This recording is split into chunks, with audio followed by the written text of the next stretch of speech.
Bonjour à tous, donc aujourd'hui je vais vous expliquer concrètement comment est-ce que j'ai fait pour faire plus de 5000 euros de vente sur Amazon. Donc je vais vous montrer mon dashboard tout de suite.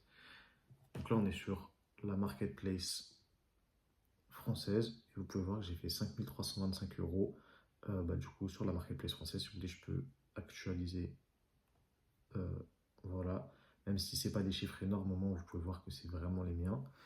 Je vends aussi sur trois autres marketplaces, donc il y a Amazon Espagne, Amazon Italie et Amazon Belgique. Je peux vous en montrer une si vous le souhaitez. Par exemple, si je regarde sur Amazon Belgique, hop, bon, vous pouvez voir que le chiffre d'affaires il est beaucoup moins conséquent. Il est de seulement 322 euros. Ça s'explique par deux facteurs. Premièrement, c'est une marketplace que j'ai débloquée après, après la française. Donc ça fait peu de temps que je vends dessus. Et deuxièmement, c'est un marché aussi qui est moins grand que le marché français. Donc forcément, ça fait moins de ventes et on a un chiffre d'affaires qui est moins important que sur le marché français. Donc voilà. Euh, L'objectif de la vidéo, ça va être tout simplement d'expliquer en gros de gros comment est-ce qu'on fait pour se lancer euh, dans la vente sur Amazon. Je ne vais pas rentrer dans tous les détails pour une raison simple, c'est que si je rentre vraiment dans les détails, la vidéo elle va faire 1 heure et l'objectif c'est surtout de faire une présentation de la vente sur Amazon et après dans d'autres vidéos rentrer plus dans les détails un petit peu techniques sur tous les domaines. Donc voilà. Euh, Moi, pour me présenter rapidement, je m'appelle Enes, j'ai 18 ans et je vends sur Amazon depuis le début d'année 2025. Donc, ça va faire quelques mois maintenant. Euh, donc, voilà. Donc, on va commencer. Premièrement, quand vous voulez vendre sur Amazon, il va vous falloir un compte Amazon Seller. Donc là, vous allez avoir deux options. Premièrement, vous prenez l'abonnement à 99 centimes d'Amazon. Vous pouvez vendre en tant que particulier, c'est-à-dire que vous n'êtes pas obligé d'avoir un statut professionnel pour pouvoir vendre. Mais par contre, vous allez vite être bridé puisque vous ne pouvez pas dépasser les 40 ventes par mois. Donc, quand on est débutant, qu'on veut voir comment est-ce que ça se passe, ça peut être une bonne solution puisque 99 centimes, c'est pas élevé. Vous n'avez pas besoin d'avoir de statut professionnel. Mais par contre, sur le long terme, vous n'allez pas pouvoir en faire grand-chose. Et donc, le deuxième abonnement, c'est un abonnement à 39 euros acheté qui revient à 46,80 € TTC. Et donc là, par contre, vous êtes plus capé. Vous pouvez faire le nombre de ventes que vous voulez, mais il va vous falloir un statut professionnel, c'est-à-dire au minimum une micro-entreprise ou alors une SARL, une URL, ce que vous voulez, mais une entreprise en tout cas, quoi qu'il arrive. Moi, j'ai directement commencé par cet abonnement-là parce que j'étais sûr que je voulais faire de la vente sur Amazon. Je voulais pas juste voir comment ça marchait.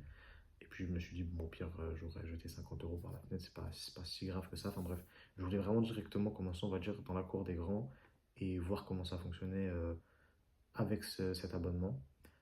Donc on a plus de détails par exemple sur les ventes. Comme je l'ai dit, on n'est pas capé, on peut faire le nombre de ventes qu'on veut et on a des analyses assez intéressantes. Enfin voilà, il y a plein d'avantages. Donc une fois que vous avez votre compte Amazon Seller, là il va falloir faire entre guillemets un choix entre la vente en private label ou alors en retail arbitrage. En soi, vous pouvez faire les deux, il n'y a rien qui l'empêche, mais c'est beaucoup plus complexe de se lancer dans les deux. Il vaut mieux se mettre focus sur une manière de fonctionner et y aller à fond. Et puis après, potentiellement, sur la durée, quand vous avez bien fait fonctionner une des manières, vous pourrez tout simplement faire les deux. Mais en tout cas, il vaut mieux commencer en se mettant focus sur une manière de fonctionner. Donc, qu'est-ce que le private label et qu'est-ce que le retail arbitrage? Comme je vous l'ai dit, je vais expliquer grossièrement. Je ferai une vidéo plus en détail pour expliquer vraiment le fonctionnement de chacun, les avantages et les inconvénients de chacun.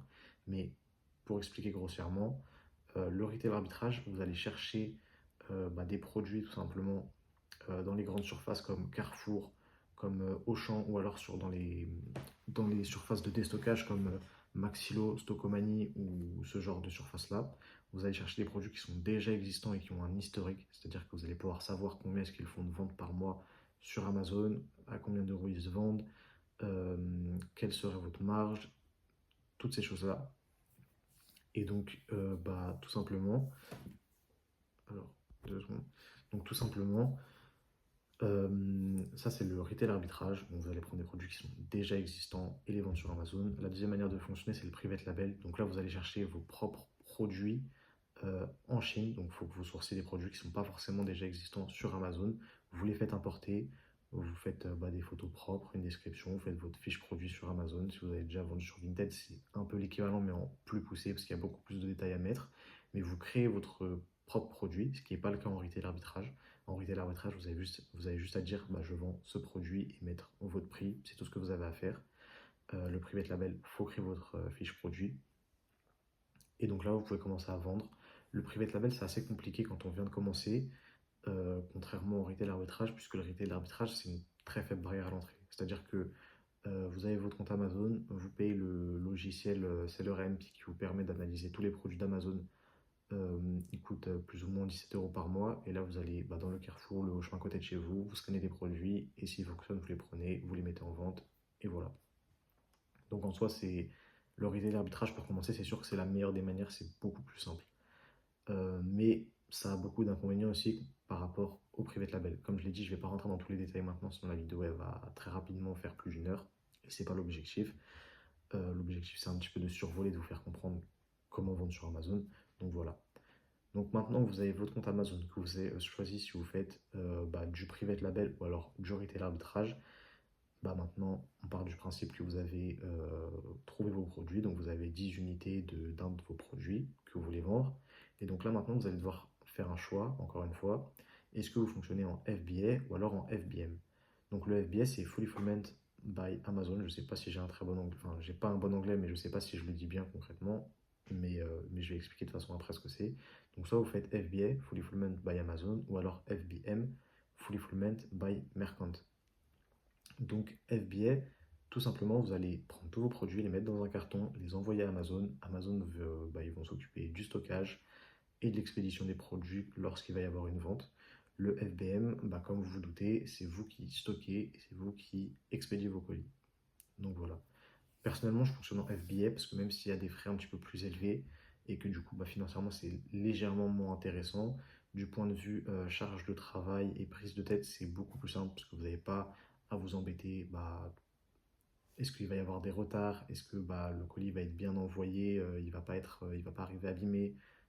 En FBA, c'est Amazon qui s'occupe de tout ça, donc il n'y a pas de prise de tête par rapport à ça. Mais encore une fois, je ferai une vidéo où je rentrerai plus en détail dans le FBA et le FBM. Donc maintenant que vous avez fait votre compte Amazon, trouvé la manière de laquelle vous voulez fonctionner, donc du private label ou du retail arbitrage, que vous avez choisi votre manière d'expédition, donc le FBA ou le FBM, maintenant tout simplement, place aux ventes, on va dire, hein. Vous allez attendre d'avoir des ventes. Et donc, une fois que vous allez avoir vos ventes, là maintenant on rentre un petit peu dans vraiment du côté financier. Il va falloir être très minutieux sur vos marges. Moi personnellement, c'est des erreurs que j'ai fait quand j'ai commencé. J'allais en magasin parce que j'ai commencé par du retail arbitrage. Je ne l'ai pas dit, mais j'ai commencé par ça. J'essaie de basculer un petit peu dans du private label en ce moment.